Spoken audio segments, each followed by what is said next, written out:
Devin Pike with the Dallas Film Society, and another one of the great shorts that's here at the festival this year is The Union Man, a gorgeous black and white shot film talking about one of the jobs that goes unsung behind the scenes, and the lovely character, I say lovely, I wouldn't say he's a lovely man, but a very rich character to carry out this job for so many years. Bobby Lewis is the director of The Union Man. He joins us here today. Bobby, thank you for coming on. Thank you. Thanks for having me. Talk a little bit about, first off, how you decided to do The Union Man as, I believe it was a class project to begin with? Yeah, it was part of a graduate class, and originally the treatment was written over a period of, well, it's about a year, 2 semesters in the making. And I wanted to make a film about people that do jobs that are often taken for granted. And so part of this idea was to create maybe like a visual symphony. So it was going to be just a lot of movement, people cleaning, and it was just going to be more or less a poetic piece. But right before the shooting was supposed to start, everybody backed out. And so I actually met Earl the day before we were supposed to start shooting. And I live right across the street from the actual Union. So I ran over there with my camera. I said, "Man, do you want to make a film?" He goes, "Okay, man." And that's what we did. And so I shot a little bit in color. It didn't look right. And I had been watching a lot of Frederick Wiseman films, a lot of old early cinema. And to me, the black and white captures this timeless classic quality. So yeah, I had this notion after working on a big treatment that everybody has a story. It's just a matter of how you tell that story. And I just said to myself, I'm going to walk across the street, I'm going to meet somebody, and we're going to make a film. So it worked out great, man. It was like the antithesis of, typical filmmaking. And you've got your cadre of classmates who you've done projects with in the past, and I think this was like the second or third film you guys had made together.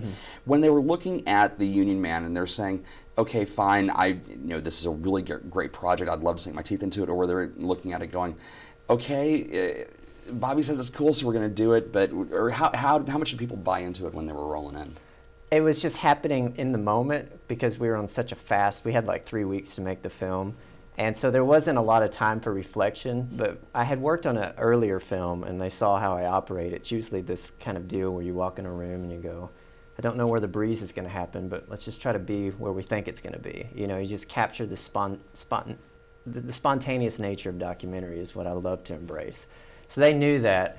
But going forward into the film, I said, okay, it's going to be black and white, verite style. And once we heard his voice, we knew that it was going to be an amazing vehicle because it's just such a rich sound.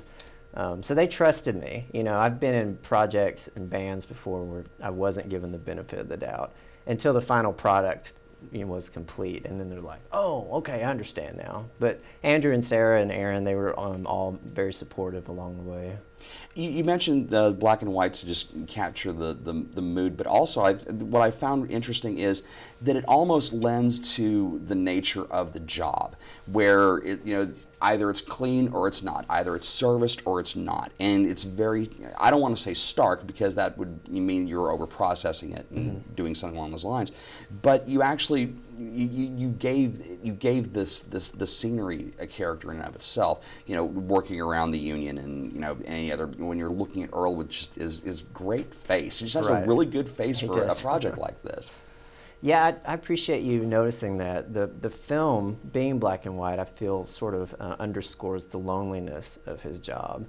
And not only lonely in the sense that he works the night shift, but lonely in the sense that, he's there around a lot of college kids that are living the dream. There's a lot of hope and optimism, in their eyes. And he's sitting here going, what am I doing?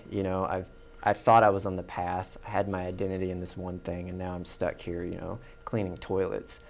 And meeting him and being able to be around somebody that has such a great sense of optimism and no ego to navigate, was completely transparent. I mean, I've been in those jobs. I've worked plenty of them, and I know what it feels like. And it's a horrible feeling because people don't see you for who you are. They take you for granted. And he just was able to rise above that. And he's working at the Union right now, and I'm sitting in this chair. To me, it's the ultimate irony. It's him that is really doing the hard work. I just managed to figure out where to point things, so that we could see him. Are you going to bring Earl out for the screening? I want to. We had talked about it, but there's a possibility he could get fired or written up if he misses work.